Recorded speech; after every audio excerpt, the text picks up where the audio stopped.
આપણે 2012 ની અંદર ખૂબ સરસ રીતે ખૂબ મોટો આપણે મહોત્સવ કર્યો હતો અને 12,000 થી વધારે 15,000 જેટલા આપણે સ્વયંસેવકની ટીમે કામ કર્યું હતું અને આખો મહોત્સવ જો સક્સેસ થયો હોય તો સૌથી વધારે શ્રેય જાય છે સ્વયંસેવકોને કે જે રાત દિવસ તડકો છાંયો અને ઠંડી જોયા વગર કામ કરે.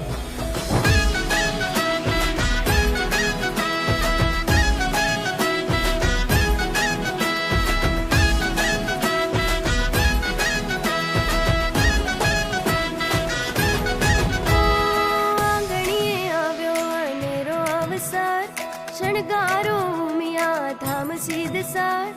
આંગણીએ આવ્યો અનેરો અવસર શણગારો ઉમિયા ધામ સિદ્ધસર